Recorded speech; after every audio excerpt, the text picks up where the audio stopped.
expliquera mieux que moi un petit peu ce qu'il vient faire aussi dans cette conférence Ville intelligente. Également Pierre Pérez, donc à ma gauche, qui est du ministère de la Recherche, de la délégation aux usages de l'Internet, de l'enseignement supérieur et de la recherche, non Je suis du ministère chargé de l'innovation des PME et de l'économie numérique. Voilà. Ça vient de changer il y a quelques...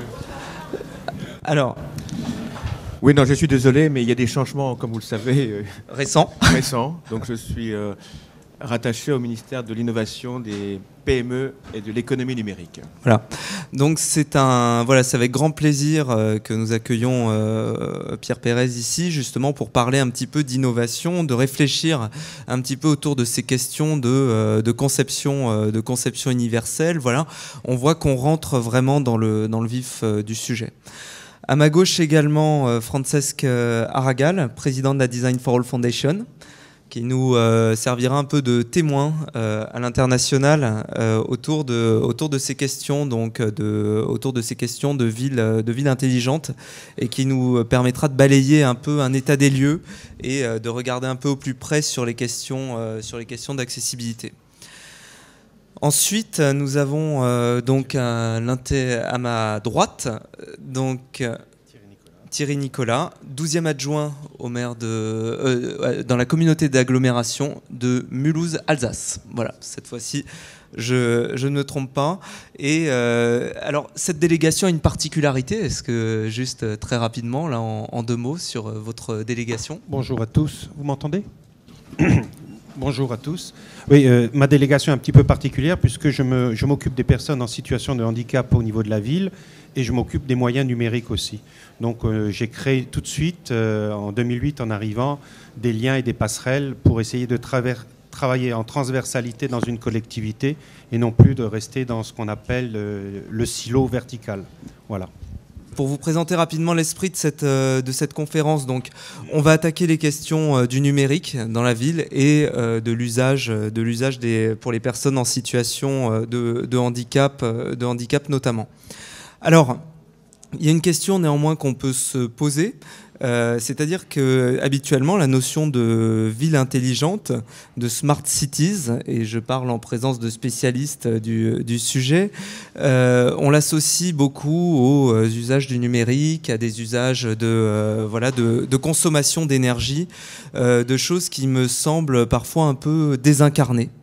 Et donc, la première question que j'aurais envie de poser à l'ensemble du panel, c'est de voir un petit peu comment, dans le cadre de cette ville durable, eh bien, on va réussir à incarner, peut-être à l'aide des questions d'accessibilité, un petit peu ces questions du numérique. Donc ça, c'est la première question que j'ai envie de poser à l'ensemble des parties prenantes autour de cette table. Deuxième question que j'ai envie de poser, c'est autour de la question finalement, comment est-ce qu'on diffuse un petit peu grâce au numérique peut-être des bonnes pratiques ou des outils. Donc je poserai cette question à Pierre Pérez et également à Thierry Nicolas.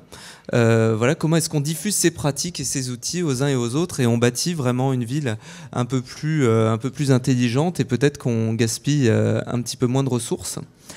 Et également, dans cette acceptation plus large de la ville intelligente, la question que j'avais envie de poser à Denis Marchand aussi de Siemens était sur comment finalement tout ça s'articule, comment on trouve une certaine intelligence dans les processus et comment les acteurs vont se mettre en place. Parce que l'accessibilité, justement, recouvre l'ensemble de ces questions. Et, je vais laisser la parole à Francesc Aragall qui va nous faire un petit état des lieux et nous brosser un peu le portrait de cette ville intelligente. Qu'est-ce que ça serait, cette ville intelligente? Excellent. Donc, d'abord, je dois dire que ça a été très intelligent de créer les villes. Parce que les villes... la raison pour la faire naître pour sa naissance, c'est précisément les réseaux, de mettre les gens ensemble pour échanger, pour commercer, pour fabriquer ensemble, etc. Donc, la notion des villes, c'est déjà communauté. D'autre côté, nous avons aussi cette notion de communauté qui est apparue sur les numériques. Donc, toute la possibilité de rejoindre des personnes qui sont loin, etc., qui nous a permis aussi d'échanger entre cultures, etc. Et après, si on met ensemble les concepts de proximité physique et le concept de proximité numérique, dont nous avons beaucoup d'opportunités pour améliorer la gestion des villes, pour améliorer l'échange entre citoyens. Mais jusqu'à maintenant, je dois dire que la plupart des expériences de ville intelligente ont manqué d'intelligence. Parce que on a travaillé sur le sujet de mélanger les besoins de gestion de la ville et les possibilités de la numérique, sans compter tout sur les besoins et les intérêts des citoyens. Donc les citoyens ont été exclus du processus de conception des services de la ville intelligente et comme conclusion, beaucoup de citoyens ont devenu handicapés. Il y a certaines villes où seulement seuls citoyens qui ont un iPhone ont la possibilité de réagir et arriver à trouver les services. Parce que si tu utilises un Android, ça ne marche pas. Donc si tu n'as pas un téléphone portable, alors encore pire, non? Donc il s'agit, je crois que, disons, l'approche de ces villes qui aiment d'être intelligentes, il s'adresse d'un côté vers ces sujets qui sont proches à la gestion de la ville, par exemple la collection des ordures, ces papetiers qui nous disent quand elles sont presque pleines pour les recueillir, ou les lampes pour l'illumination qui peuvent être réduites d'intensité s'il y a personne qui passe par la rue. Toutes ces questions par rapport à épargner énergie, être plus durable. Mais d'autre côté, il est nécessaire donc que les citoyens puissent participer dans le design de tout ça. Une autre question très importante pour pas mal de villes, c'est la question multiculturelle. Ici à Paris, je crois qu'on doit parler environ 200 langues, plus ou moins, inclus les Zoulous. Et donc, les réseaux Internet des services sont un peu de langue. J'ai observé et je suis content de voir dans la sensibilité des réseaux métro qui récemment ont commencé à rotuler les sorties, etc., aussi en russe et japonais. Et quand il y a un grand gap, une grande distance entre la plateforme et les trains, il dit qu'il y a des dangers aussi en japonais, en russe, etc. Bon, ça c'est bien. Mais tous les réseaux numériques doivent être aussi également accessibles en différents langages, etc.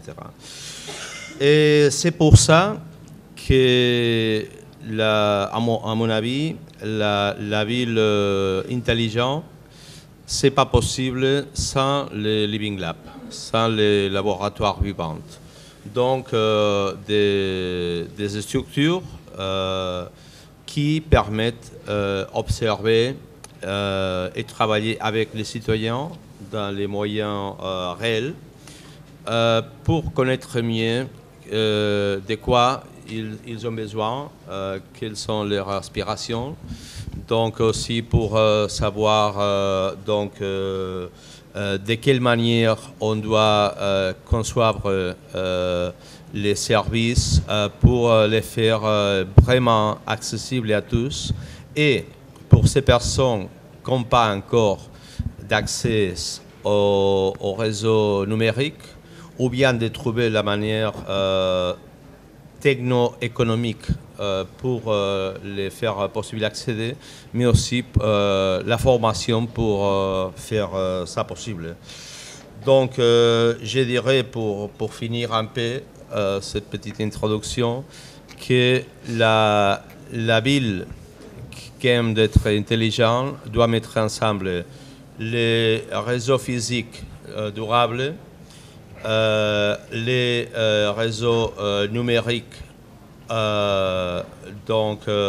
vraiment intelligents, mais surtout avec les citoyens et les visiteurs qui doivent orienter exactement vers où doit aller cette évolution même physique que numérique de la ville. Alors, j'avais une question complémentaire. On parle de Living Lab. Qu'est-ce que c'est un Living Lab ? Bon, si tu demandes au président de l'Association européenne de Living Lab, Roberto Santoro, il peut te répondre, je ne sais pas plus.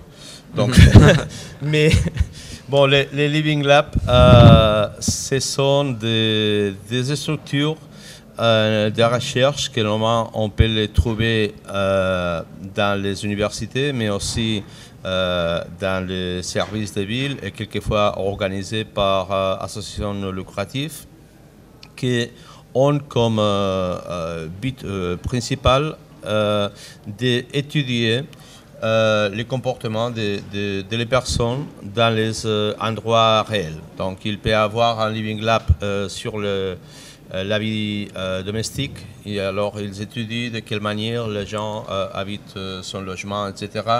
Il y a des Living Labs qui explorent comme les gens habitent la ville, comment utilisent les réseaux transport public, comment utilisent les services communaux. Et alors, pas mal de ces Living Labs ont des systèmes et des méthodes qui lui permettent donc de pouvoir engager les citoyens dans les processus, pas seulement d'observation, mais de design de la ville et des systèmes de relations. D'accord, on est plus que dans les commissions consultatives d'accessibilité française finalement. On est dans un autre, sur une autre échelle. Oui, évidemment, d'un côté, il s'agit donc de tenir toute la population en considération. Du point de vue de par exemple, un réseau digital, utilisé ou pas en fauteuil roulant, ça fait aucune différence, mais avoir plus ou moins connaissance de la culture numérique, ça fait une grande différence. Donc, disons que la seule connexion entre les comités handicap, ou la seule, disons, la déconnexion entre les comités handicap et un Living Lab, c'est que, disons, dans un Living Lab, on considère que tous les citoyens peuvent être handicapés selon l'environnement. Donc, nous sommes en principe handicapés si l'environnement ne s'approche pas suffisamment à notre besoin et désir. Autre question, il y a des... Oui, pardon. Quels sont les Living Labs français de référence sur la thématique de l'accessibilité ? Alors je répète pour la boucle magnétique éventuellement. Donc quels sont les Living Labs français de référence dans le domaine de l'accessibilité ? Bon, je dirais qu'il y a pas mal de Living Labs sur le design de ville.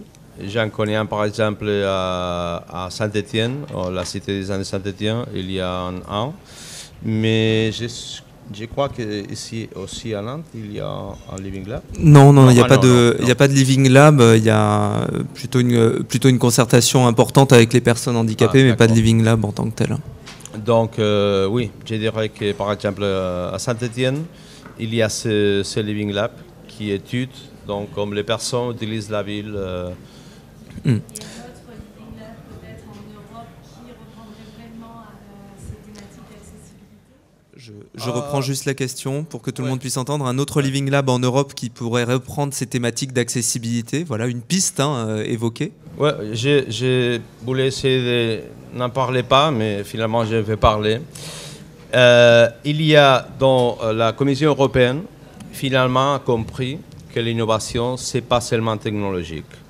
Et alors ils ont commencé une démarche de recherche d'innovation pas technologique avec 6 projets pilotes sur design. Et alors un de ces projets pilotes s'appelle Ideal ou Ideal en anglais, mais idéal avec des L en français. Et ce projet s'agit précisément de mettre en relation la communauté Living Lab d'Europe, l'association européenne de Living Lab, sont environ 320 Living Lab à l'Europe, et la communauté design à travers de la conception universelle pour développer des outils pratiques qui aident les PME, les petits et moyens entreprises, et les villes à développer des processus de participation créative des citoyens. Donc, si vous voulez vous engager, vous pouvez aller sur un site qui s'appelle User-Centered Business, usercenteredbusiness.com, et là, vous trouverez d'abord un blog qui parle de ces projets, et de là, vous pouvez aller sur la communauté wiki, où il y a des documents, et on va donc publier les méthodologies, etc. Ouais. Donc alors, User-Centered Business. Il y a une question de business derrière tout ça? C'est une question de business, oui. Ok, Brigitte, oui, il y avait une autre question. Comment sont constitués ces Living Labs? Bon, je dirais que disons pour les connaître concrètement, la meilleure option c'est d'aller à visiter le site ENOL, ENOL, que c'est l'Association européenne de Living Lab. Disons qu'on constitue une Living Lab comme vous voulez. Disons, il y en a qui appartiennent à l'université, il y en a qui appartiennent à des villes, à des organisations privées. Disons, en tant que vos enjeux, soit d'étudier ce qu'ils font les citoyens ou les engager en processus de co-création, vous serez déjà un Living Lab. Mais après, je sais que dans l'association, il y a quelques conditions pour vous considérer officiellement un Living Lab. Mais ça, c'est plus ou moins comme ça fonctionne. Ouais. Ok, quelques pistes d'action, quelques évolutions peut-être orientées usagers? Il y a une très récente expérience à Barcelone qui s'appelle... comment ça s'appelle? Barcelona de Lab. Oui, Barcelona de Lab. Qui ça a été de mettre dans la même salle 250 organisations créatives, entrepreneurs, NGO et design. Et les faire écouter donc des speeches, des interventions inspiratives. Et après, on les a demandé de dire, écoutez, quels sont les problèmes de la ville? Et alors, ils ont commencé à lister pendant 1h30 les problèmes de la ville. Et alors, on les a demandé pendant 3 heures de penser quels seraient les projets qui vont résoudre ces problèmes. Et après, ils se sont engagés avec la ville à de développer des projets avec l'aide économique de la ville pour mettre ces projets en pratique. Ils sont sortis plus de 100 projets, non? Comme par exemple de faire un audit de tous les espaces vides de la ville qui sont propriété de la ville, mais qui par une raison ou l'autre, on ne l'utilise pas. Et alors, on a fait un cahier des charges pour les associations locales pour proposer des utilisations non lucratives de ces espaces. Non?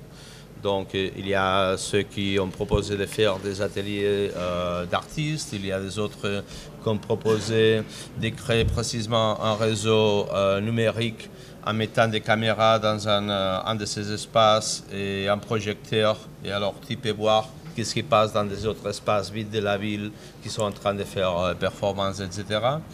Donc, ce type de projet, mais aussi a sorti l'idée de faire une île franche entrepreneur qui doit servir à avoir pendant 6 mois les nouvelles compagnies d'entrepreneurs préserver de tous les impôts, de tous les aspects de légalisation, etc., pour les aider à faire fort l'idée de sortie et après pouvoir surmonter le départ. D'accord. Ce qui serait un peu donné peut-être, alors je réfléchis comme ça, mais peut-être un second souffle un peu à nos commissions d'accessibilité qui peuvent parfois un peu tourner en rond et donc commencer à réfléchir, à donner de l'ampleur et peut-être à avoir une prise sur la vie citoyenne finalement, parce que là on parle vraiment d'une démarche d'inclusion sur Barcelone qui a un temps d'avance et qui réfléchit peut-être à ces domaines d'inclusion, parce que très clairement, voilà, dans cette conférence, je veux qu'on soit dans l'après, dans la capacité de catalyser, etc.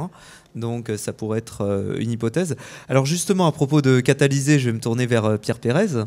De la délégation aux usages de l'Internet, ça c'est toujours bon. Hein. Et voir un petit peu comment vous catalysez finalement ces initiatives autour de la ville intelligente, comment ça se passe, etc. etc. D'une manière générale, nos missions sont liées à la lutte contre la fracture numérique. Il s'agit de prendre en considération l'ensemble des populations qui risqueraient de rester en arrière de ces technologies qui sont pourtant porteuses d'espoir de progrès économique, de progrès social et de facilitateurs dans la recherche d'emploi. Donc la délégation d'usage Internet est une petite structure de 5 ou 6 personnes avec un petit budget, avec cette vocation.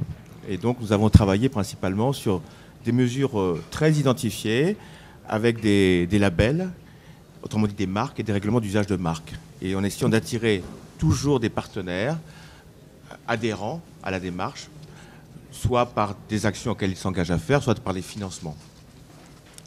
Donc la notion d'accessibilité, pour moi, je la considère dans un premier stade comme l'accès de tous au numérique. En particulier, vous parliez de Living Lab. Nous sommes en charge de consolider le devenir de ce qu'on appelle les espaces publics numériques, le fameux réseau Net Public, dont il existe un site qui s'appelle netpublic.fr. Et nous aurons demain une conférence au ministère de l'Industrie, sous le pilotage de Madame la ministre Fleur Pellerin, sur ce que vont devenir dorénavant ces EPN, ces espaces publics numériques. Traditionnellement, ce sont des lieux où les personnes viennent pour acquérir une connexion Internet qu'ils n'ont pas chez eux, pour découvrir les premiers usages de l'Internet, ou pour découvrir des usages nouveaux, innovants, mais encore pour faire le service public du numérique, c'est-à-dire remplir ses impôts, c'est-à-dire rechercher un emploi. Et donc les évolutions, c'est les Fab Labs, les Living Labs. Alors, les Living Labs, une des caractéristiques des Living Labs, c'est la notion de données publiques. C'est la possibilité de récupérer aussi bien au sein de l'État ou des entreprises, c'est né de manière spontanée par une prise en charge des citoyens. Ce que j'ai compris, moi, parce que je découvre aussi ces innovations, en tout cas, ils viennent du bas et s'approprient ces lieux publics. C'est les citoyens qui décident ensemble de se construire des services, des applications en lien avec le numérique, mais qui utilisent ce qu'on appelle des données publiques. Des données publiques qu'on trouve soit auprès des établissements publics, des services publics, soit auprès des industries. Et ensemble, avec ces données publiques, on essaie de construire une démarche, toujours en lien avec le numérique. Les Fab Labs, c'est des personnes qui décident de faire des constructions avec le numérique. En général, en s'appuyant sur ce qu'on vient de mettre en place, ce sont des imprimantes 3D qui permettent d'imprimer en 3 dimensions des objets. Et donc ensemble, les personnes, dans un cercle de vertueux, de convivialité, d'amitié, c'est un lieu où on lutte contre la solitude, les gens se découvrent ensemble et construisent un lien social extrêmement structurant. Bon voilà, la délégation d'usage d'Internet doit prendre des mesures les plus fines possibles, mais les plus structurantes possibles, pour aider à ce que personne ne reste sur le carreau. Bon. Sur le thème du handicap, nous avons en particulier mis en place un portail qu'on appelle le portail Proxima Mobile, qui réunit les applications et services d'intérêt général sur terminal mobile. Et nous avons eu l'occasion, grâce à un dispositif d'appel à projet, continué par un dispositif de labellisation, d'identifier un certain nombre d'applications utiles pour la personne handicapée. En particulier, nous avons soutenu presque à 80% l'application mobile J'accède mobile, qui permet d'identifier, et de manière collaborative, là encore, c'est les citoyens qui décident ensemble, d'identifier les lieux accessibles. Nous avons financé Juste Bip, qui est une application qui envoie des messages à proximité des commerces pour que les commerçants viennent à la rencontre des personnes handicapées, viennent les accueillir. Nous avons financé handicap.fr, qui est une application qui donne des applications sur des places de parking accessibles, parcs de parking pour les personnes motorisées en situation de handicap. Et donc le process, là, c'est un label, on labellise, où on finance et on référence. On référence sur un site avec des liens. On essaie d'être multiplateforme, c'est-à-dire qu'en général, ce n'est pas uniquement Apple, c'est aussi Android. On fait en sorte que c'est un des critères de notre règlement d'usage. L'accessibilité, c'est aussi la possibilité de donner aux personnes l'opportunité de s'équiper en matériel. À la DUI, nous avons mis en place ce qu'on appelle le programme Ordi 2.0. Ordi 2.0, c'est l'idée que des personnes peuvent donner leur ordinateur, d'autres personnes peuvent les reconditionner, d'autres personnes peuvent fournir des logiciels de traitement, d'autres personnes peuvent les traiter. Donc c'est une filière nationale de collecte, de rénovation et de redistribution d'ordinateurs qui nous permet de donner à des personnes en difficulté financière, économique ou sanitaire, chaque année à peu près 100 000 ordinateurs qui ont été reconditionnés à très bas prix. Nous avons en particulier fait un accord avec le groupe ERDF, un accord de coopération par lequel les ordinateurs de ERDF étaient mis à la disposition des personnes qui en avaient le plus besoin. Et c'est là que j'ai rencontré la responsable de la mission handicap de ce groupe, qui m'a dit, mais ce serait bien si on pouvait faire en sorte que ces ordinateurs soient reconditionnés par des structures qui font travailler des personnes en situation de handicap. Donc on a mis en place un dispositif qui fait en sorte que les entreprises financent, grâce aux facilités liées aux conventions handicap, la collecte, la rénovation des ordinateurs.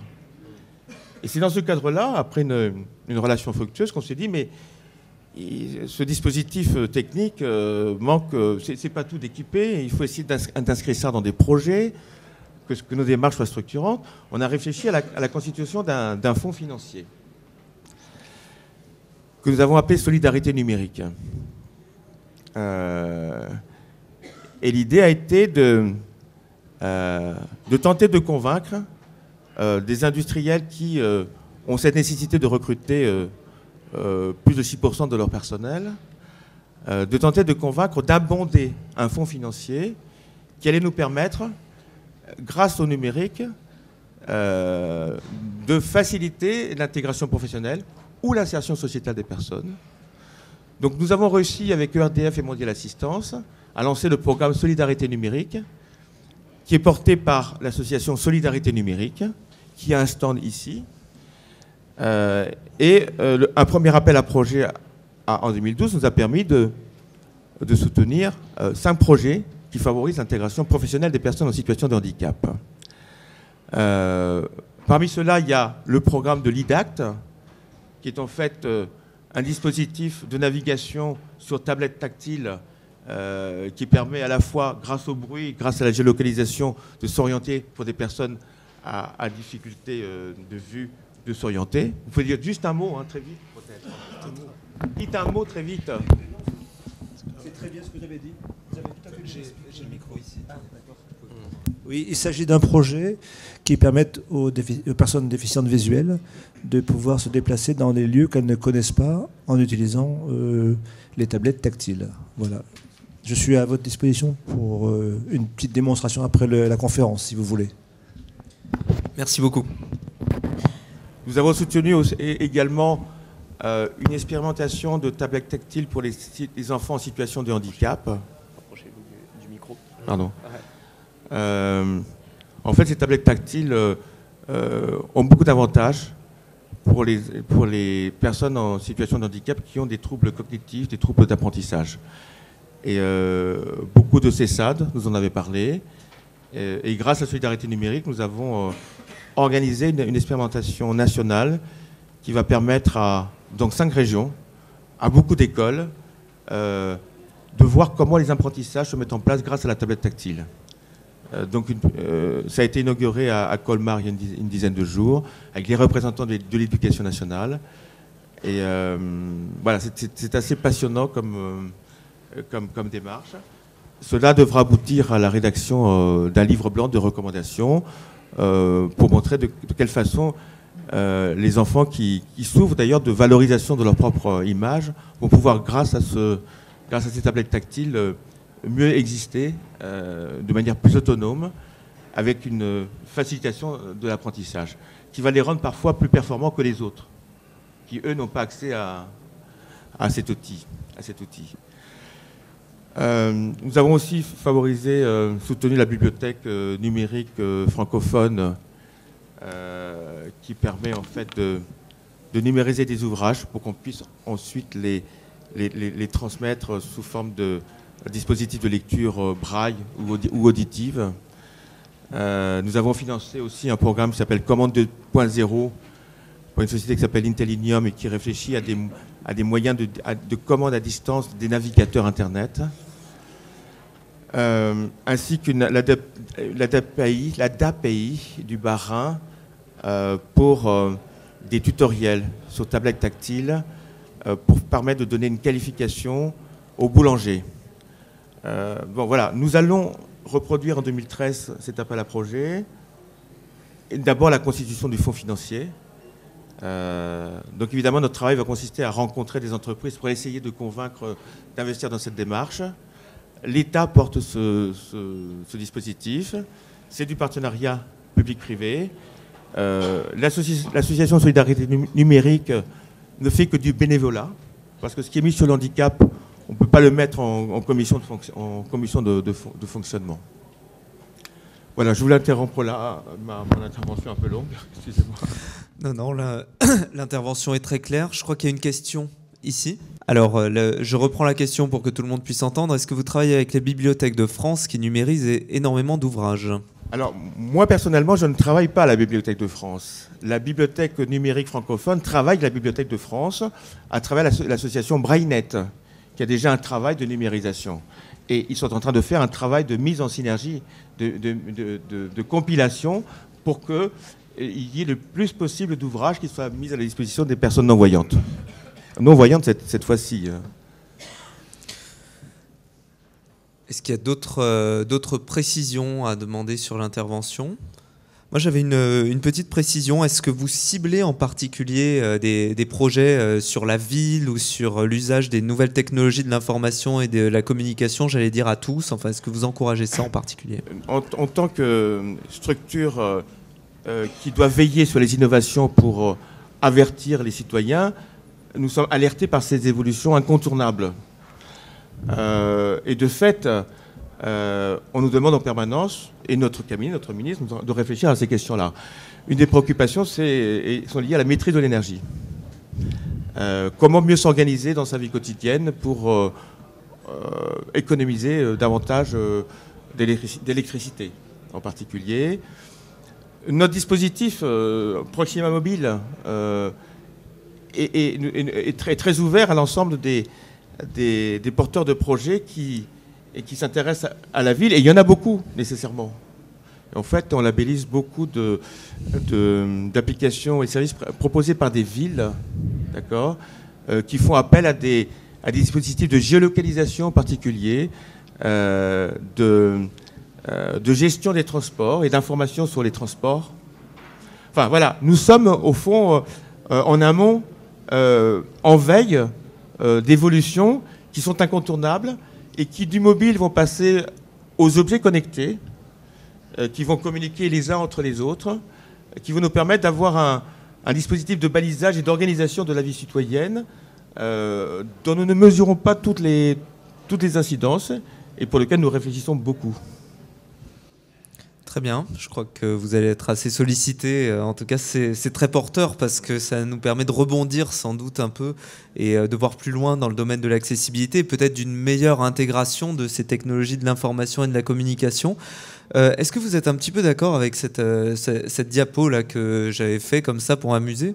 Est-ce que l'apport de l'accessibilité dans la ville durable, ça permet de recoller un peu aux citoyens? C'est-à-dire, il y a la ville, le potentiel numérique, et souvent, on se dit non, on est davantage sur l'énergie. Et est-ce que ça serait peut-être le centrer un peu sur l'usager? Une question, hein, vraiment très ouverte. Bon, potentiel numérique. En réalité, nous sommes dans un monde en danger. Nous le voyons au quotidien. Hein. C'est un monde de plus en plus pollué, un monde de plus en plus incertain. Et le numérique nous permet de mieux nous organiser, de mieux communiquer et de le faire de manière immédiate. Au fond, le numérique nous offre la possibilité qu'on ne nous raconte plus d'histoire sur les réalités. Nous pouvons communiquer, nous informer au-delà de ce qu'on nous dit par les médias officiels. Donc le numérique est peut-être une porte de survie et peut-être un dispositif qui va nous permettre de faire face aux difficultés de notre monde. Et je pense que oui, le potentiel numérique, oui, le citoyen, oui, la vie sociale, je pense que c'est une énergie qu'il faut encourager. Parce que l'État n'est peut-être pas suffisant. On le voit bien. Voilà, c'est un petit peu la responsabilité des différents acteurs, effectivement, de saisir cette balle au bond. Et je pense que l'accessibilité peut être vraiment un biais intéressant, en tout cas pour s'emparer des questions du numérique. Alors justement, tiens, on parlait d'appel à projet. On va voir un peu comment ça se traduit dans les communes. Donc j'ai laissé la parole à Thierry Nicolas sur un appel à projet. Ça tombe bien, la transition était toute faite. Alors nous avons une commission extra-municipale du handicap à la ville de Mulhouse qui nous permet justement de chaque fois, avant de lancer une opération, de le valider avec eux. C'est-à-dire que parallèlement à notre réflexion, dès le départ, ils sont associés à notre réflexion.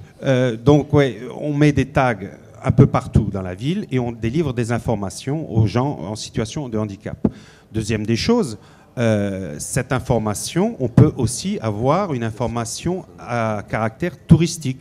Donc, on télécharge l'application. Je suis une personne handicapée, je télécharge l'application et j'ai des informations pour me déplacer dans la ville ou dans l'agglomération. Je suis un touriste, je télécharge l'application touristique et j'ai des informations sur nos bâtiments, sur des destinations en multilingue, par exemple, parce que la première des choses, lorsque vous arrivez dans un pays où vous ne parlez pas la langue, vous êtes déjà en situation de handicap.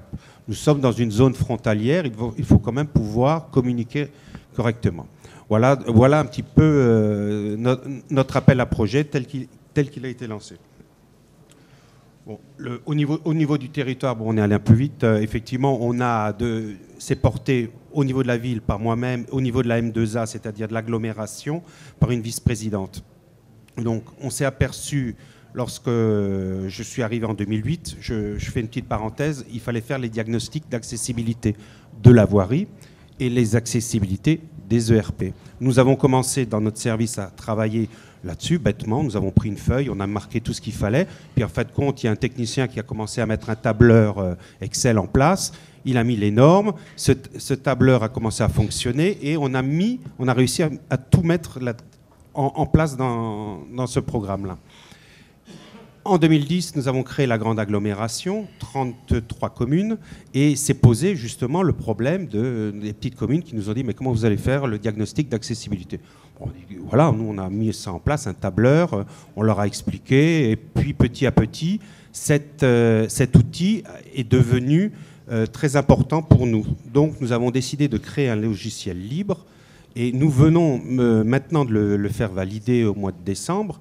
Il s'appelle tout simplement Ville Access, je vous invite à aller le voir.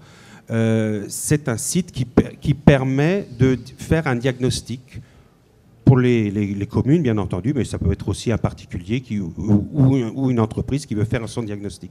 Ce site-là nous a permis aussi de savoir l'état de nos voiries et permettre de savoir où on va pouvoir positionner nos différents tags.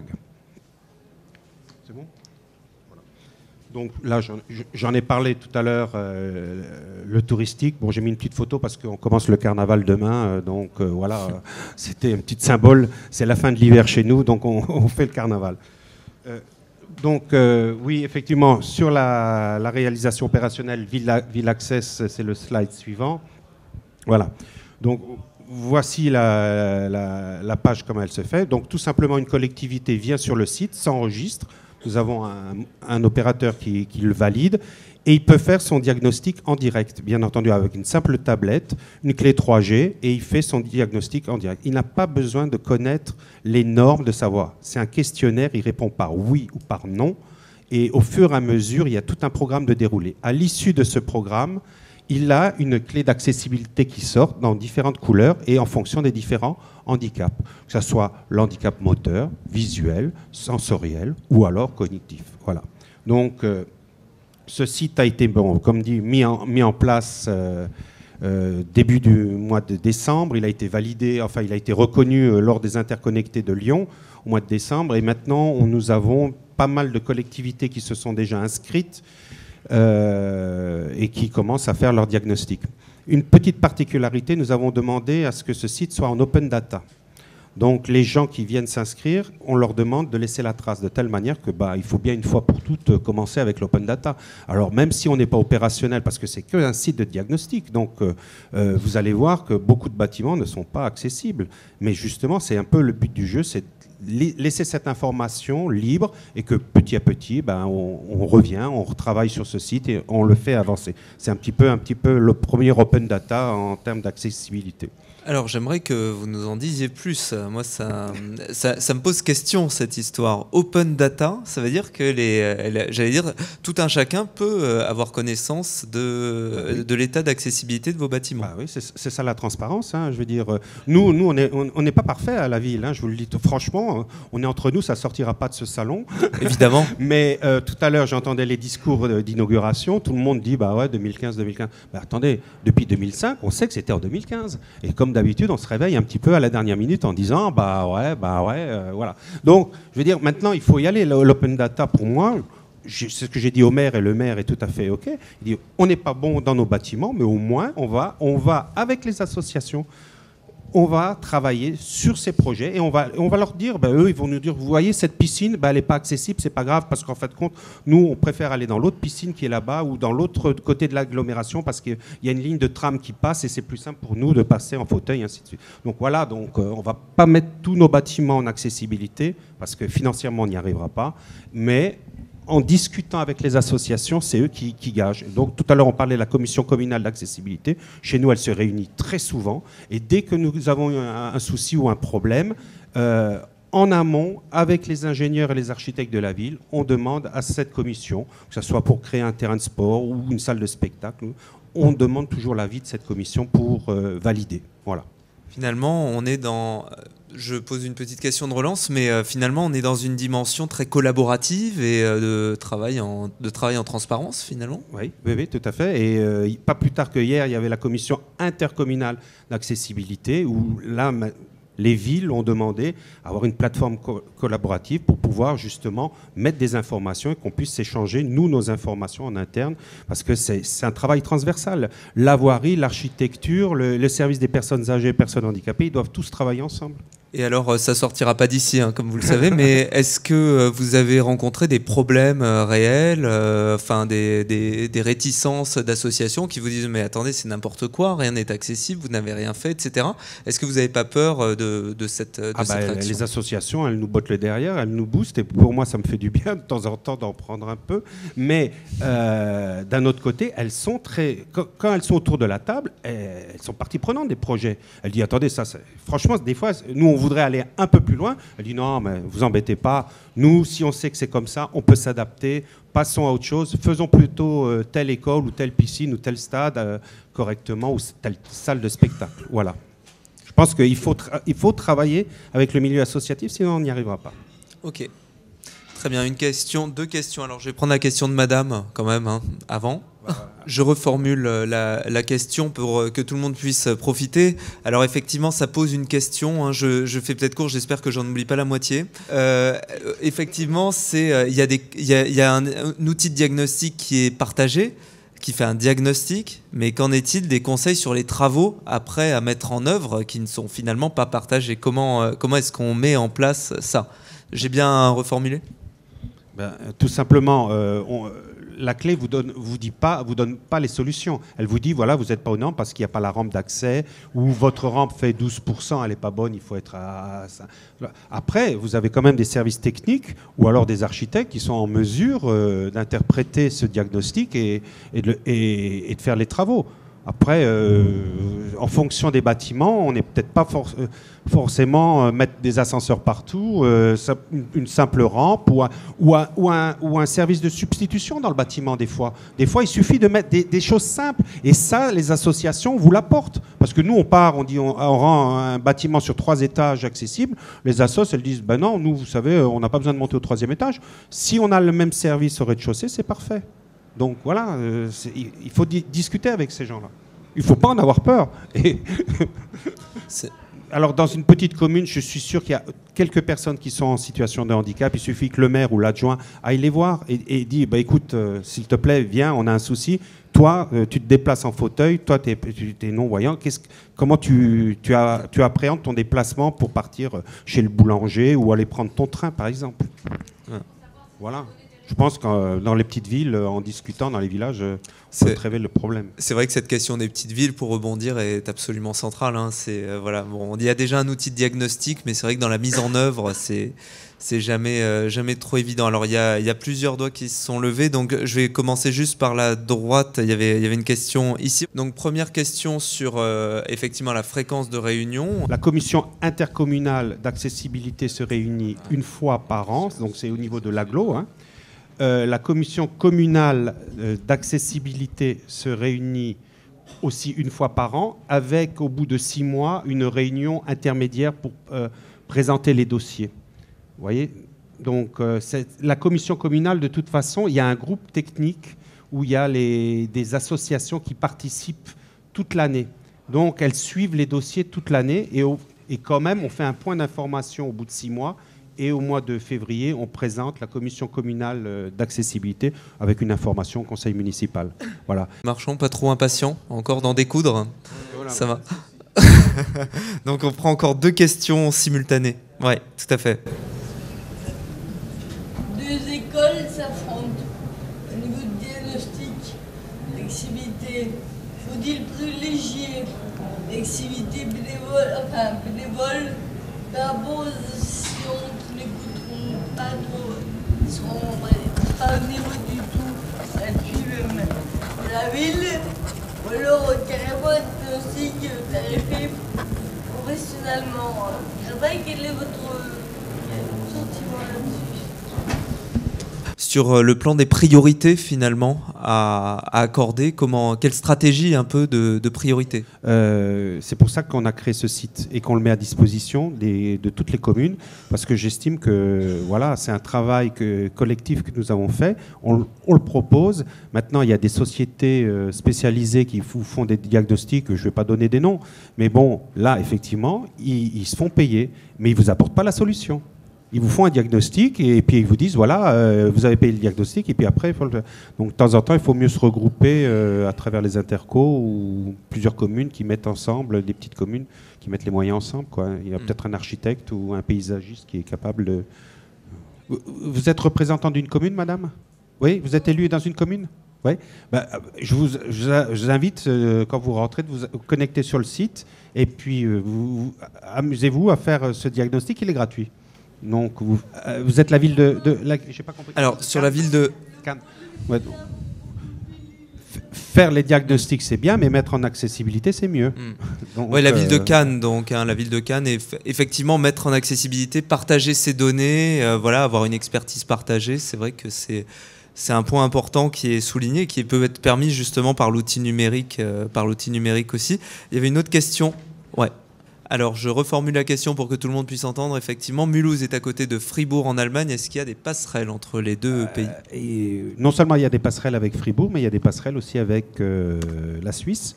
Et on essaye de croiser, et même avec le territoire à côté de Belfort, on essaye de croiser. Dès qu'on rencontre des collègues, on essaye toujours d'échanger,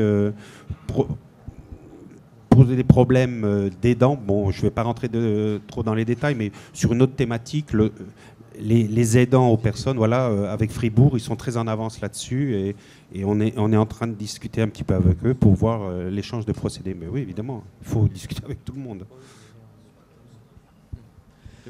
Très bien.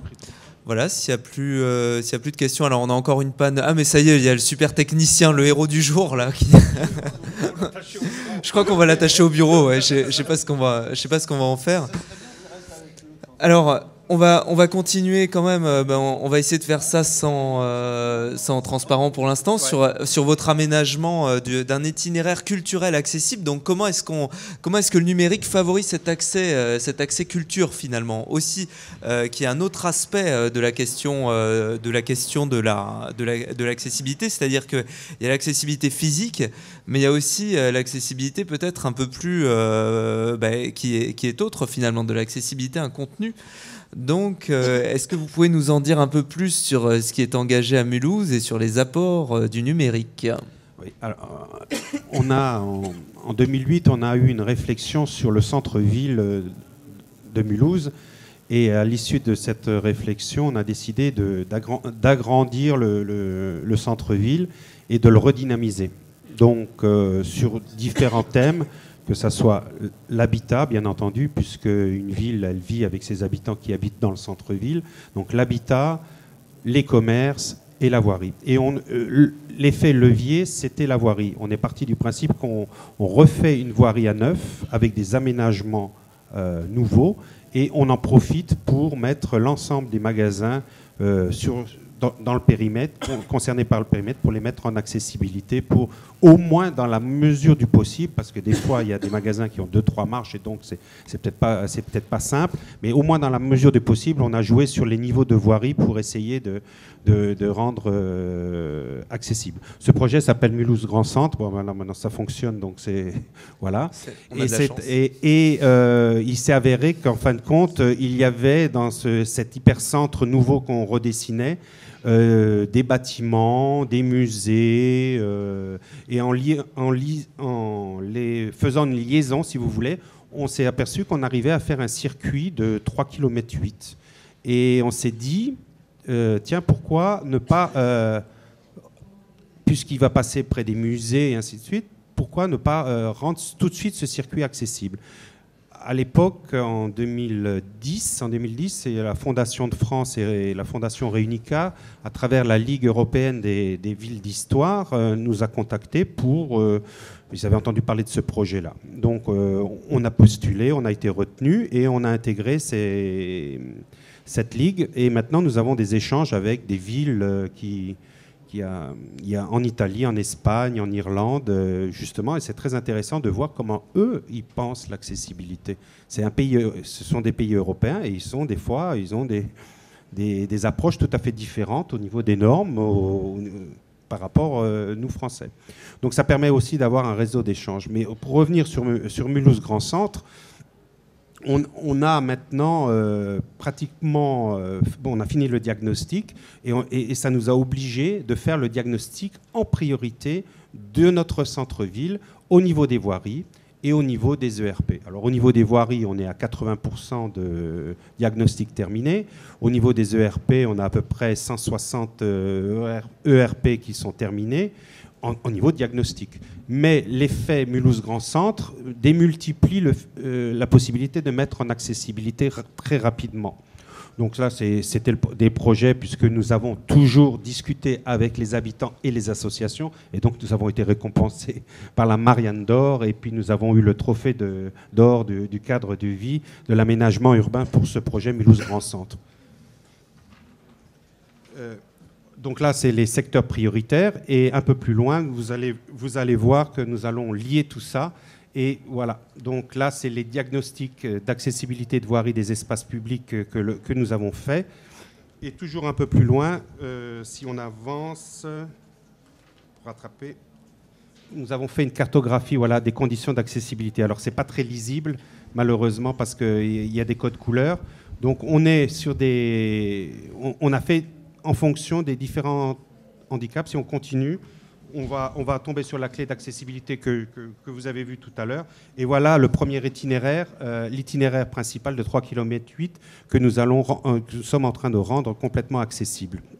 Donc il s'agit d'une boucle qui va permettre aux personnes de rentrer dans le circuit et puis sortir à tout moment. Parce qu'elle est fatiguée, elle a besoin d'un temps de repos ou elle veut aller boire un café. Donc le café qui est sur ce circuit-là devra être accessible. La boutique devra être accessible. S'il y a une librairie, même chose, et ainsi de suite, pour avancer progressivement. Nous avons déjà déployé toute la signalétique qui est autour de ce circuit, de telle manière qu'il y a une information. Et chaque fois, nous avons mis... non pas les kilomètres, mais les durées.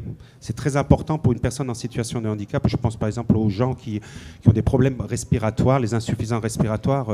500 mètres pour eux, c'est énorme. Mais savoir que ça va faire 2 minutes pour aller d'un point A au point B, vous voyez, ils arrivent mieux à appréhender. Même chose, en discutant avec les associations, les insuffisants respiratoires nous disaient moi, je ne peux pas faire cette marche d'un coup, il faut fractionner, mettre des bancs. Donc les urbanistes ont mis des bancs, ont mis du matériel urbain qu'on va voir un petit peu plus loin. Donc, si on peut encore avancer. Alors voilà, revenons. Voilà, c'est ce que vous me disiez tout à l'heure. Voilà les diagnostics en fonction des différents handicaps. Donc là, nous avons, grâce à notre clé d'accessibilité, nous avons des codes couleurs. Et les ingénieurs voirie, par exemple, savent maintenant que telle rue qui va être faite, elle est en bleu, elle est bonne. Elle est en rouge, elle n'est pas bonne. Elle est prioritaire. Est-ce qu'elle rentre dans le projet de Mulhouse Grand Centre et ainsi de suite. C'est comme ça qu'on a fait. Alors c'est valable pour tous si on continue les slides, vous allez voir. On les a passés déjà les autres. Oui. Voilà, handicap moteur. Bon, même chose. Oui. Oui. Ils n'ont pas vocation à être mais bon, vous les avez, moi ça ne me dérange pas, c'est une présentation qu'on fait. Cette présentation, on l'a fait au CERTU au mois de décembre, hein, donc non, il n'y a pas de secret, il n'y a pas de problème, vous pouvez... Florian, vous pouvez le diffuser sans aucun problème. Voilà, à condition d'avoir les droits, il y en a certaines qu'on ne peut pas diffuser, mais il y en a d'autres qu'on pourra diffuser. Voilà. Donc, imaginez que tout ça se mette sur un open data. Vous allez chercher votre diagnostic, vous habitez Bordeaux, vous venez à Mulhouse. Vous faites votre déplacement à la SNCF, vous devez changer de gare, puisque vous arrivez à Montparnasse, vous devez repartir à la gare de Lyon. Donc déjà, c'est un problème quand vous êtes en fauteuil ou même quand vous êtes en situation de handicap. Il faut reprendre le métro et ainsi de suite. Vous arrivez chez nous et vous sortez à la gare, vous voulez aller à la mairie. Si c'est sur Open Data, l'itinéraire, vous arrivez à le télécharger. Vous le téléchargez, vous savez que le trottoir de droit, il est accessible parce qu'il y a les descentes et ainsi de suite. Donc voilà un peu la genèse de ce projet-là. C'est au fur et à mesure, l'édifice va se construire et on va essayer d'être opérationnel. Alors là, c'est l'itinéraire en fil rouge, c'est-à-dire que Mulhouse est une ancienne ville industrielle où on faisait des colorants. La couleur de la ville est rouge. Et donc, nous avons décliné une idée d'urbaniste, de dire, tiens, on va faire un rappel sur ce circuit. C'est un circuit en fil rouge. On appelle ça en fil rouge.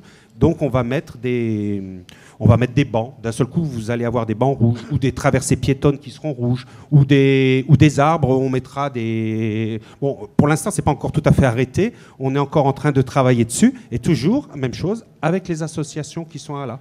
Les associations nous ont dit, bah, attendez, il faut mettre des grands panneaux pour les lettres parce que les malvoyants...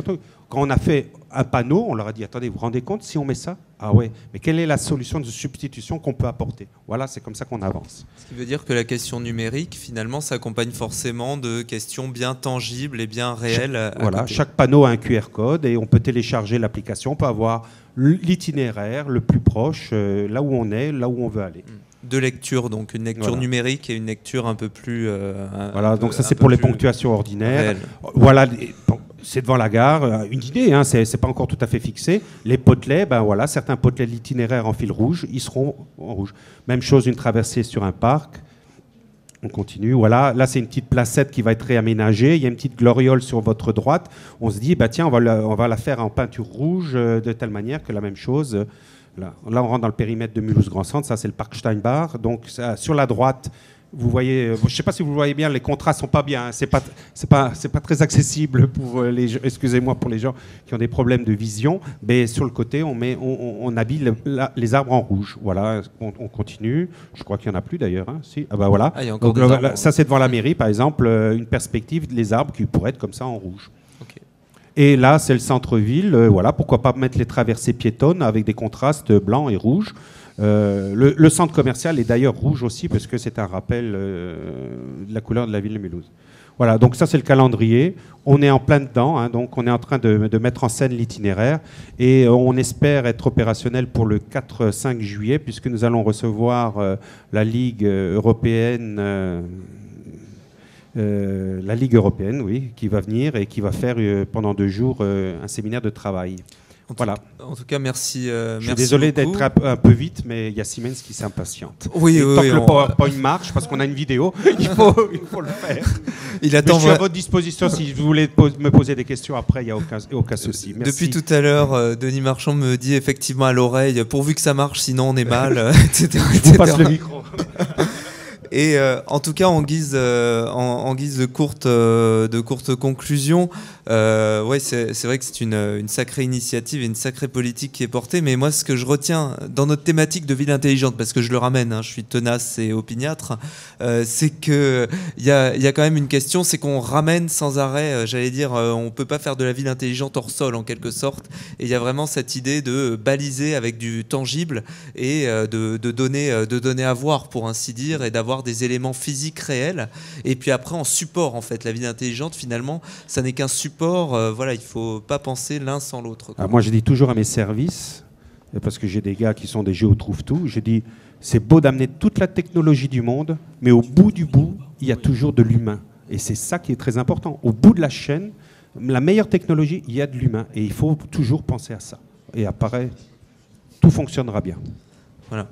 Très intéressant comme illustration, me semble-t-il, de cette dimension finalement accessibilité, de l'apport de l'accessibilité dans la ville intelligente. Et on peut souligner quand même l'originalité, la délégation aux usages du numérique et puis, votre délégation aux usages du numérique. Voilà, il y a d'autres choses. Hein. J'ai vu que c'était multiples casquettes. Il y avait une réaction de la part de Frances Carragal.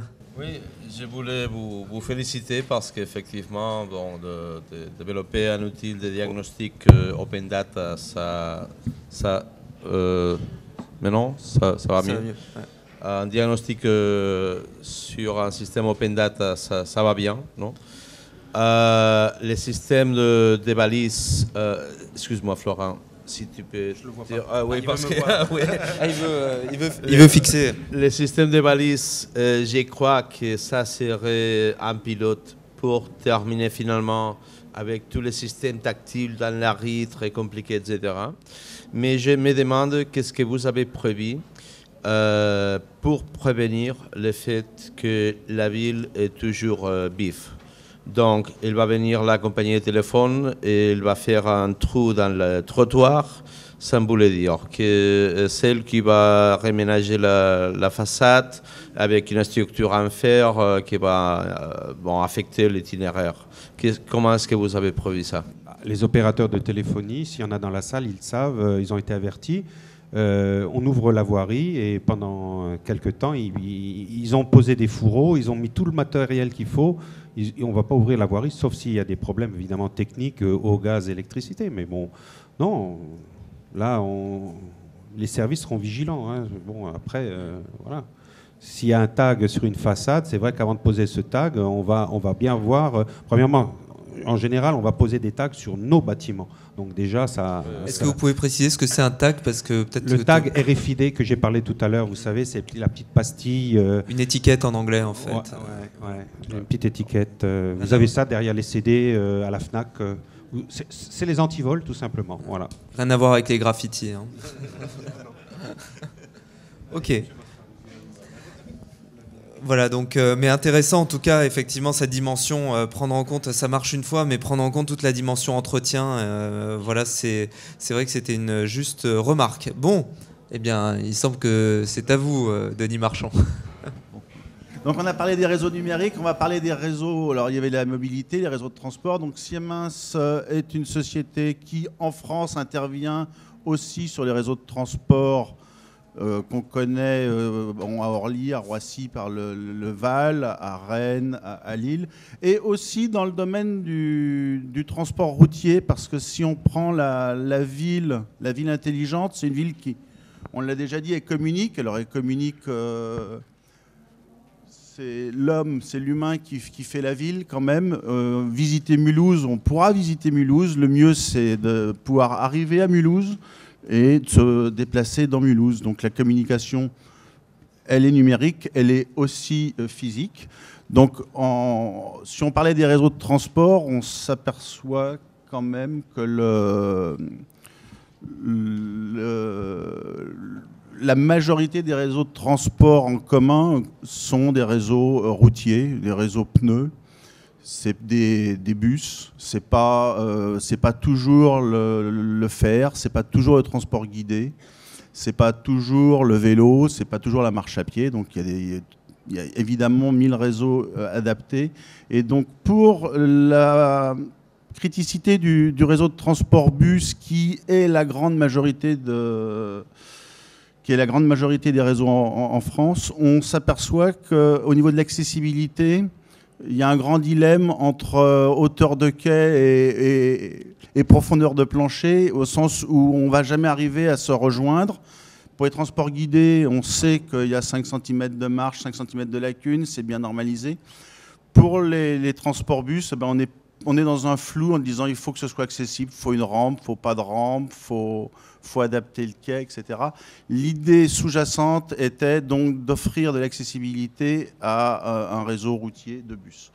Alors l'accessibilité, c'est obligatoirement de plein pied pour nous, et on a travaillé donc sur des notions qui permettaient aussi d'aider le conducteur, pour garantir sa accessibilité de plein pied, d'aider le conducteur à accoster correctement au quai, d'aider aussi l'exploitant... Ah non, vous allez un peu vite. C'est pas grave. Déjà sur un petit board. Ouais, c'est très bien, c'est très bien. D'aider aussi l'exploitant à avoir un réseau efficace et rentable, parce que l'aspect économique est quand même fondamental dans ces réseaux-là, et de garantir systématiquement la sécurité du transport, qui est une constante dans dans notre cœur de métier, entreprise Siemens. Quand on fait du métro, le cœur de métier de l'entreprise, c'est du métro automatique, c'est du métro sans conducteur, c'est Paris Ligne 1, c'est Météor, c'était Magali à Lyon, c'est les VAL. Donc c'est les métros où la sécurité est fondamentale. Quand on parle transport guidé, on parle sécurité. Quand on parle réseau de transport bus, on parle moins de sécurité, et on voulait apporter une composante sécuritaire. Donc on a fait l'inventaire des différentes solutions disponibles. Alors il y a la solution, j'allais dire, matérielle, classique, qui est la bordure de quai avec une bordure chasse-roue qui permet d'aller au contact. Ça a été mis en œuvre aussi à Nantes. On a une autre solution qui est une solution avec un guidage immatériel. Donc c'est la solution qui avait été développée il y a une dizaine d'années sur le réseau Théor à Rouen et qui a été inauguré en septembre sur le réseau de Tango de Nîmes. Donc c'est un guidage immatériel qui suit de la peinture, on le verra après. Et on a développé une solution, j'allais dire intermédiaire, qui est une solution qui, basée sur ce guidage immatériel OptiGuide, va permettre de faire de l'assistance à la conduite.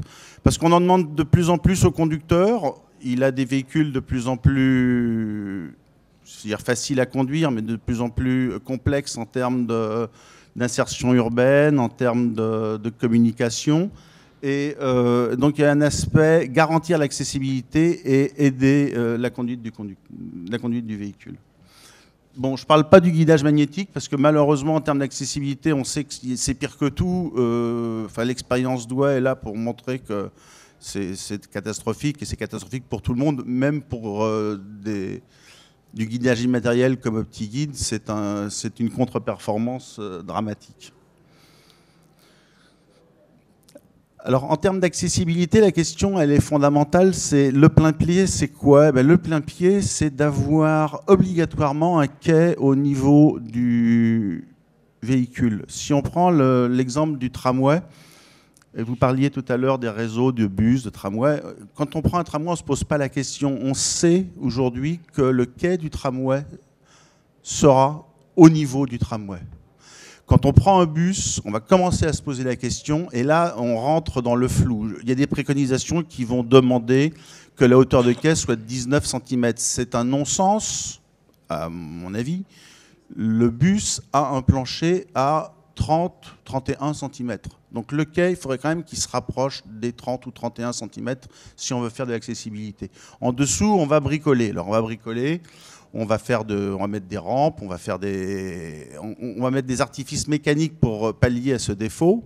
Et on va le faire en plus que sur une seule porte qui va être la porte 2 pour l'accessibilité, alors qu'on pourrait avoir envie de rentrer dans toutes les portes du véhicule si l'accès est fait comme ça. Donc il va falloir que les quais montent et que les planchers des bus baissent. Mais on ne va pas pouvoir rester longtemps dans une situation où on préconise des quais à 23-24 cm, alors que les planchers des bus, ça fait maintenant 10 ans qu'ils sont à 30 cm. L'idée est là. Après, il y a une notion de sécurité dans les transports. Alors, donc le quai, on sait maintenant ce que c'est qu'un quai à peu près de BHNS défini par le CERTU. C'est un quai qui permet d'avoir une rampe d'accès. Alors, la rampe d'accès, elle est en dénivelé comme à Rouen. Elle peut aussi être sur une station en fosse comme à Nantes. Enfin, après, il y a je dirais après, il y a des architectes qui sont là pour répondre à la question. Mais au niveau sécurité, on sait quand même que le quai devra être à 30 cm. Et s'il est à 30 cm, ça devient très difficile de conduire pour ne pas engager le gabarit, pour ne pas abîmer le véhicule. Les quais de 30 cm ont toujours tendance à se rapprocher des véhicules de 30 cm. C'est une loi. Donc l'idée est la suivante, c'est on va tracer une trajectoire idéale sur le sol, sur la chaussée. C'est de la peinture, c'est pas très coûteux. On va installer une caméra à l'avant du véhicule qui va imager cette trajectoire au sol. Et en fonction de la position du véhicule par rapport à cette trajectoire, on va agir sur la colonne de direction pour garantir l'alignement du véhicule sur la trajectoire. Bon, ça s'exprime assez simplement, c'est pas aussi simple que ça parce qu'il y a évidemment des difficultés jour, nuit, ombre, soleil, il y a des difficultés techniques, mais on va laisser les techniciens résoudre ces problèmes-là. L'idée est donc d'avoir un véhicule, un bus classique, un bus à plancher bas, comme il y en a 100% sur les réseaux, à traiter, avoir une accessibilité à 30 cm et garantir qu'on sera toujours à moins de 5 cm du véhicule. Comment ça fonctionne? Ça fonctionne, je l'ai exprimé, donc on suit une trajectoire peinte au sol. Alors, pardon? Non, mais c'est pas très grave parce que on suit une trajectoire peinte au sol. On va travailler en fonction des dévers, des pentes, on va travailler en fonction de la caisse du véhicule pour obtenir et garantir systématiquement une lacune horizontale minimale de 5 cm. C'est-à-dire qu'on va aller au plus près du quai. Alors le 5, je peux descendre à 3. Après, il faut se mettre d'accord sur la distance. Et côté marche, c'est la seule solution pour éviter une marche dans toutes les portes. Quand vous mettez une palette électrique, il va falloir que la caisse du véhicule soit au-dessus du quai. Alors c'est la loi et c'est bien. Il n'empêche que quand on est trop haut, on est en train de faire une marche.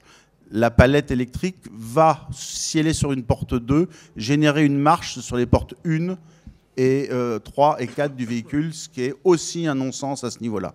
Alors, au niveau de l'architecture, on pourrait peut-être prévoir des quais à différentes hauteurs. Pour faire plus simple, le système suit sa trajectoire et, avec la précision qui est la sienne, obtient une bonne lacune. On peut continuer. Donc, ce qu'on garantit, c'est l'accessibilité pour tous et à toutes les portes.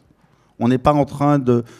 Il y a d'autres systèmes du style, on va sortir une rampe quand on va voir des poussettes, on va voir des PMR. Enfin, c'est un peu absurde au sens où c'est bien d'avoir une... Je ne suis pas en train de dire que c'est pas bien d'avoir une palette, mais c'est quand même des solutions qui sont pénalisantes pour tout le monde. Elles sont aussi pénalisantes en termes d'exploitation, en termes de vitesse commerciale, en termes de... j'allais dire, de rentabilité du système, et il y a des impacts considérables sur l'ensemble des voyageurs, et j'allais dire même sur le système de transport lui-même. Pour les conducteurs, on a des véhicules qui sont de plus en plus sophistiqués, on va les assister à l'accostage, c'est-à-dire dans la seule phase de stress pour un conducteur, enfin, une des phases principales de stress, c'est l'accostage avec les gens à quai. On va aider cette phase-là en lui demandant simplement de suivre la trajectoire, ce que le système fera de lui-même. Et pour l'exploitant, on va gagner en vitesse commerciale et donc eh bien, ça va se terminer avec une rentabilité accrue du réseau. Alors, les réseaux ne sont pas faits, ne sont pas conçus aujourd'hui pour être rentables. Il n'empêche que la dimension économique est jamais à exclure, parce qu'on va s'apercevoir que c'est le frein à une accessibilité pour tous dans tous les domaines. J'ai quand même une question, moi. J'ai quand même une Vous avez déjà une question? Ah ouais, parce que pour rebondir, parce que là vous êtes en train de nous soulever un truc quand même assez énorme. Ça veut dire que la notion d'accessibilité là permet d'optimiser un peu le transport, c'est ça, si je comprends bien. Là vous avez profité finalement un peu de cette question d'accessibilité pour optimiser le transport bus. Oui, l'idée sous-jacente, c'est de dire que, je ne connais pas les pourcentages, mais c'est facilement 80-90% dans les villes comme Paris, ça va être inférieur, mais si on va dans des villes de province, ça va être 100% des transports sont faits en bus.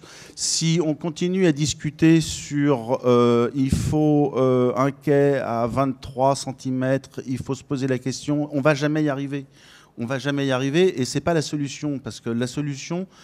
Ce que je disais pour le tramway, on ne se la pose plus. On ne se pose plus cette question et c'est fondamental de neutraliser, au niveau du transport public, de neutraliser cette frontière, cette barrière, je veux dire ce précipice qu'il y a entre un quai et le véhicule.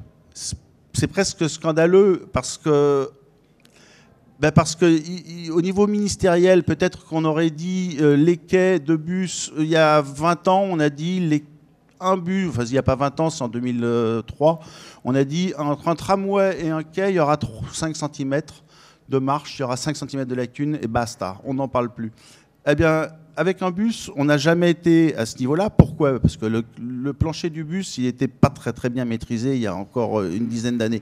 Aujourd'hui, c'est stabilisé. On sait qu'un bus, il y a 30 cm. On fait le quai à 30 cm et on trouvera des moyens. Alors, on trouvera des moyens mécaniques, on trouvera des moyens, donc la palette, on trouvera des moyens magnétiques, parce que je persiste à penser qu'un guidage magnétique peut aussi marcher, et peut aussi fonctionner.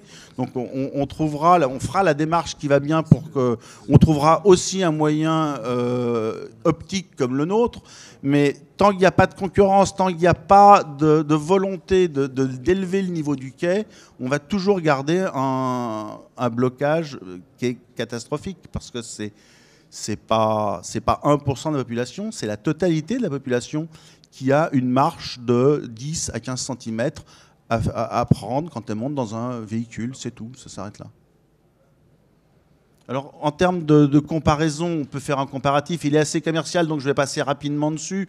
Simplement pour dire, avec un guidage optique, vous garantissez une accessibilité sur la totalité des portes. On n'est pas en train de dire qu'il faudra rentrer toujours en porte 2 pour avoir un plein pied. Ça va être partout. On est aussi en train de dire que la vitesse commerciale sera élevée et ça va introduire le deuxième transparent, le transparent suivant. Mais c'est surtout pour dire la sécurité, parce que dans les bus à haut niveau de service, parce qu'on parle là de bus à haut niveau de service, l'aspect sécurité dans les transports qui est très très bien développé et à bon escient dans les réseaux de tramway doit aussi apparaître maintenant dans les réseaux de bus. Alors ce sont des recommandations CERTU. On est suivi par le STRMTG, donc le service technique des remontées mécaniques et des transports guidés, pour l'aspect OptiGuide, donc de Rouen et Nîmes. On a développé une solution qui n'est plus soumise à la sécurité des transports guidés. Il n'empêche, donc à la législation actuelle, il n'empêche qu'il est bon de légiférer sur la sécurité des transports. Il est bon aussi d'élever le niveau de sécurité, et il est bon pour tous d'élever le niveau de sécurité dans les transports, alors guidés ou pas guidés, donc dans les bus.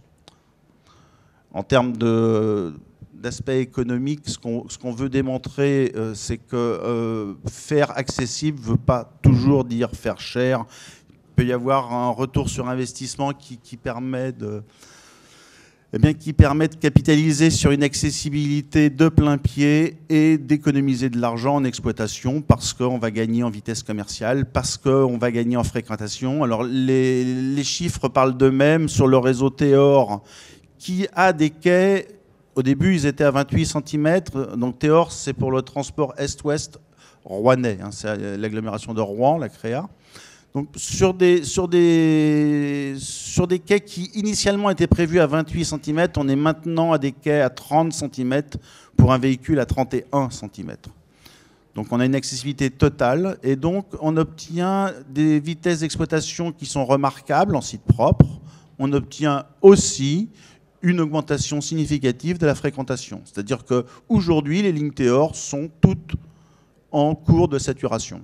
Et il faut injecter des nouveaux véhicules pour faire face à la demande. Alors la solution transport guidé OptiGuide telle qu'elle est présentée ici et telle qu'elle est présentée aussi à Théor va être en service à Rouen, à Castellón de la Plana dans le nord de Valence, en Espagne. À Bologne, elle est en cours d'implémentation sur des trolleybus. À Nîmes, elle a été inaugurée le 27 septembre sur une ligne de BHNS, la première ligne de BHNS de Nîmes. Et il y a eu un démonstrateur fabriqué pour le STIF, un démonstrateur TZN pour les réseaux de bus à haut niveau de service de l'agglomération parisienne.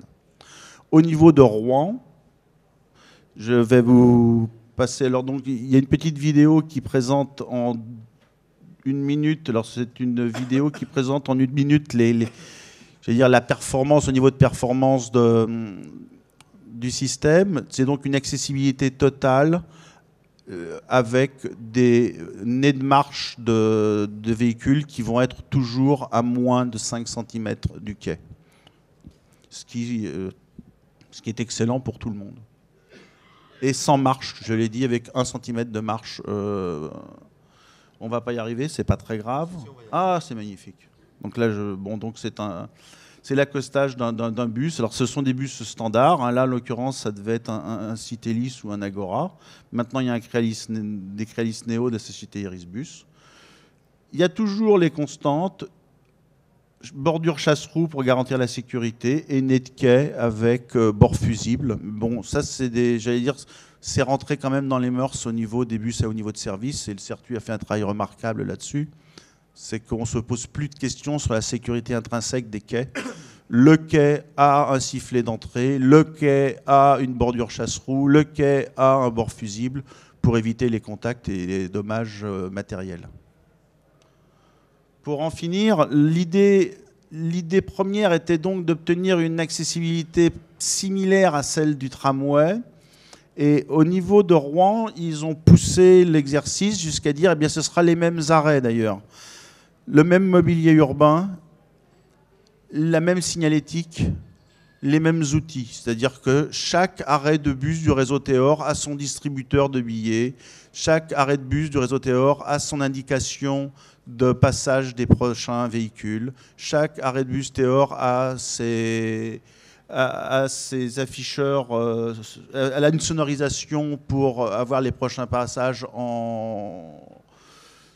sur le quai, etc., avec une même hauteur de quai que le tramway. Bon, pour en finir, ils ont eu la palme de l'accessibilité. La ville donc la CREA, l'autorité organisatrice, a eu la palme de l'accessibilité en 2005, avec toutes les enquêtes voyageurs indiquant un niveau de satisfaction meilleur sur le réseau de bus que sur le réseau de tram. Alors, je voulais dire aussi autre chose, c'est que nous, on parle du BHNS et on a des bus qui sont, je le dis, à 30 cm. C'est assez... BHNS, je sais pas bus si ça a été... à haut niveau de service, c'est un concept qui a été développé par le CERTU, entre autres. Ce que je veux dire, c'est qu'il y a deux approches. L'approche européenne, qui est de dire on fait des bus à plancher bas, qui coûtent assez cher quand même, avec des quais qui ont du mal à monter. Il y a l'approche sud-américaine, où les bus, ils ont un plancher à 1 mètre, et c'est le quai qui monte à 1 mètre. Alors, je ne sais pas si à Mulhouse, vous avez envie de faire des quais à 1 mètre, mais je dirais qu'il va falloir qu'on trouve... Voilà, il va falloir trouver le juste milieu. 30 cm, c'est pas mal pour tout le monde. Voilà ce que je voulais dire. Alors peut-être, Francesc, une petite réaction sur les 30 cm. Oui, je dirais que, excuse-moi, hein, mais du point de vue de l'adaptation de la ville au bus, ça va parfait. Du point de vue de l'adaptation de la ville à la personne, ça c'est un désastre. Disons que, effectivement, je crois qu'il existe une parole en français qui s'appelle s'agenouiller, non? Ça existe en français? Oui. Ouais. Les bus à agenouillement. Il ne faut jamais s'agenouiller. Les bus à plateforme surpassée peuvent s'agenouiller. Et alors, ne les faire pas agenouiller cause cette hauteur de 30 cm. Si vous mettez un trottoir de 30 cm de hauteur dans la rue, et beaucoup de personnes ne peuvent pas croiser la rue, donc vous créez une barrière additionnelle dans la ville. Également, donc, si vous avez cette 30 cm et vous essayez de créer une rampe pour croiser la rue, vous avez une rampe énorme que vous avez besoin d'un trottoir très large. Donc, je ne comprends pas du tout pourquoi, si aujourd'hui le bus peut s'agenouiller, et s'agenouiller, ça coûte plus ou moins 2 ou 3 secondes, pourquoi donc ne pas utiliser ce système et sacrifier donc, les auteurs de la ville pour... Non, mais je comprends bien, je vois bien la question. Le problème n'est premièrement, s'agenouiller, c'est pas 3 secondes, c'est 10 secondes. Donc, après, il y a un bilan économique à faire. Je vais plutôt répondre à la première partie qui est le quai à 30 cm. C'est complètement d'accord. Quand je dis un quai à 30 cm, je dis simplement que je veux un quai au niveau du véhicule. Si on prend l'exemple de l'architecture du busway à Nantes, qui est une excellente réalisation, le trottoir, il est plan. Il n'y a pas de rampe d'accès. Le trottoir, il reste à, je vais dire 17 cm, 23 cm. Le trottoir, il est identique. Il reste sur la totalité du parcours, il va avoir le même niveau. Mais, et le TZN, c'est le bus à niveau de service en région parisienne qui est en cours de développement, c'est le même principe. C'est le bus qui va rentrer, j'appelle ça une fosse. L'arrêt se fait en fosse. C'est évidemment, c'est au bus de descendre au niveau du quai, mais bon, ça parle plus de dire le quai va arriver au niveau du bus. Ça se fait de deux façons. Soit on monte le quai, soit on fait une fosse. Quand à Mexico ou à Bogota, le quai il est à 1 mètre, on peut très bien imaginer un quai à 15 cm. Il faut simplement avoir décaissé pour que le bus passe. Donc je ne suis pas en train de dire qu'il faut mettre des barrières dans la ville, bien au contraire. Ouais. La bonne réponse architecturale aujourd'hui d'insertion urbaine, c'est de faire un quai décaissé pour avoir le même niveau de trottoir sur la totalité de la ligne. Ouais. C'est l'exemple de Nantes, c'est l'exemple de TZ. Merci en tout cas pour cette précision importante. Est-ce qu'il y a des questions dans la salle ou des gens qui auraient souhaité réagir aussi bien sur l'intervention de Denis Marchand, peut-être de la part des autres participants de la table ronde, peut-être des éléments, et quelques questions de la salle? Pas forcément. Je vais juste demander peut-être à Pierre Pérez de faire un petit retour un peu global là, sur ce qu'on a vu et voilà, peut-être synthétiser un petit peu tout ça. Je réalise à quel point la conjonction de l'infrastructure hard, je réalise à quel point la conjonction de l'infrastructure matérielle doit se marier avec la logique de l'informatique pour mieux organiser la vie dans la ville. C'est vrai que moi je suis un peu coupé de cet aspect-là parce que je ne suis que dans le numérique, si je puis dire. Je suis dans l'accès au numérique. Et donc nos rencontres sont utiles. Première réaction. C'est une première réaction, mais effectivement, moi, c'était un peu le but en amenant cette conférence, c'était d'amener, de se dire, tiens, il y a le soft et le hard justement, et comment tout ça va coexister, cohabiter, et finalement, on est sur des technologies un peu advanced, et comment est-ce qu'on peut justement les favoriser, les catalyser, mettre en place les bonnes pratiques. Peut-être une autre réaction, Francesc, en clôture. Oui. Je dirais que M.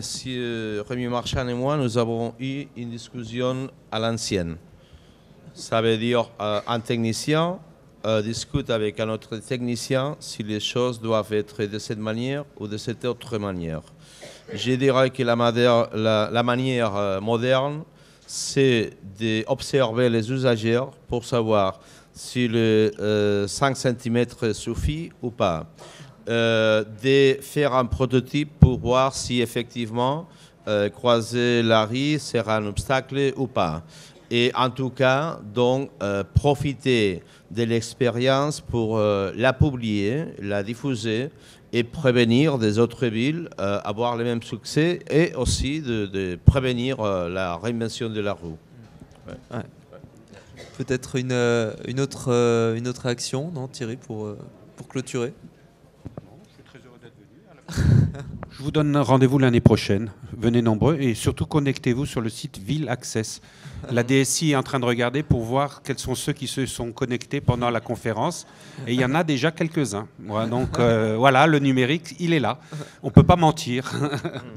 On ira à Mulhouse d'ici là. Et alors, Denis, peut-être un dernier mot, non? Pas de souci. Je pense effectivement qu'ici, le mieux, c'est de travailler sur le retour d'expérience. Donc c'est Rouen, c'est Nîmes, mais c'est aussi Thézène, c'est aussi Bossuet, c'est aussi Douai. Et on apprend de nos expériences réussies et aussi de nos expériences un petit peu moins réussies. En tout cas, voilà, work in progress, comme on dit. Merci beaucoup d'avoir participé à cette conférence. Je pense qu'on peut applaudir l'ensemble des participants.